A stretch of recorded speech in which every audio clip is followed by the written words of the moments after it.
संजय सिंह राज्यसभा के तौर पर चुने गए हैं, लेकिन अगर इस स्ट्रेटजी को फिर बदल दिया जाए, अगर उनको लोकसभा में उतारा जाए, तो कितना फर्क आम आदमी पार्टी की छवि में और उनके वोट बैंक में पड़ेगा? देखिए बिल्कुल, और जिस तरह से हम 2024 के लोकसभा चुनाव की बात कर रहे हैं, उसमें इंडी गठबंधन का जिक्र अगर हम करें इस पूरे मसले को देखते हुए, जैसे आपने बताया भी कि संजय सिंह बड़ी प्लानिंग कर सकते हैं अरविंद केजरीवाल के साथ में, और जैसे ही वो बाहर आएंगे कहीं ना कहीं कुछ तो कह सकते हैं आम आदमी पार्टी चर्चाओं में लाने का वो काम करेंगे। और महत्वपूर्ण जो इसमें पूरे का पूरा प्रोसेस है, मामला है, वो ये है कि अगर कांग्रेस पार्टी के साथ में आम आदमी पार्टी का गठबंधन होता है, 4-3 का जो आंकड़ा लगातार बन के सामने आ रहा है, उसमें अगर कांग्रेस और आम आदमी पार्टी एक साथ मिलकर चुनाव लड़ते हैं, जो वोटों का रेशियो अलग अलग बढ़ जाता था वो एक साथ आने की संभावना, और इसमें बीजेपी को सबसे ज़्यादा झटका लगेगा, क्योंकि अब तक बीजेपी इन दोनों के खिलाफ चुनाव लड़ रही थी अलग अलग होकर, लेकिन अब जब ये दोनों एक होकर चुनाव लड़ेंगे बीजेपी के खिलाफ, तो हो सकता है कि जो वोट बैंक है वो इधर से उधर हो जाए। तो ऐसे में बीजेपी को चौकन्ना रहने की ज़रूरत है, कहीं जो इंडी गठबंधन की आम आदमी पार्टी और कांग्रेस पार्टी दिल्ली में है,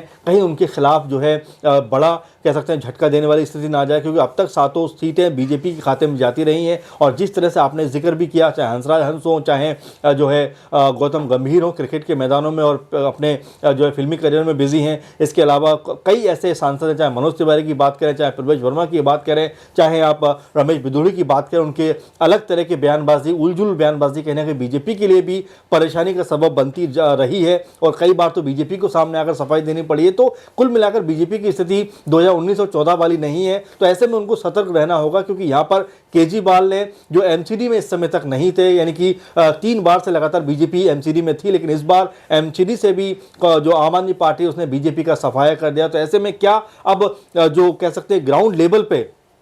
क्योंकि कोई भी इलेक्शन आप ग्राउंड लेवल पे लड़ते हो और जो लोग आपके होते हैं, समर्थन आपको करते हैं, तब आप चुनाव जीतते हो, तो क्या अब जो ग्राउंड लेवल के लोग हैं, जमीनी स्तर के जो लोग हैं, क्या उन्होंने बीजेपी से मुंह मोड़ लिया है? क्योंकि एमसीडी में केजरीवाल का इस तरह से जीतना कहीं ना कहीं ये संदेश देता है कि अब 2019 का ये मामला नहीं है, 2014 का ये मामला नहीं है, बल्कि दिल्ली में और खासकर दिल्ली में आम आदमी पार्टी बहुत आगे बढ़ चुकी है। और ऐसे में अगर उसको कांग्रेस पार्टी के साथ मिलता है तो बीजेपी के लिए स्थिति मुश्किल हो सकती है। बाकी और भी ऐसी खबरें जानने के लिए देखते रहिए SPN9 न्यूज। धन्यवाद।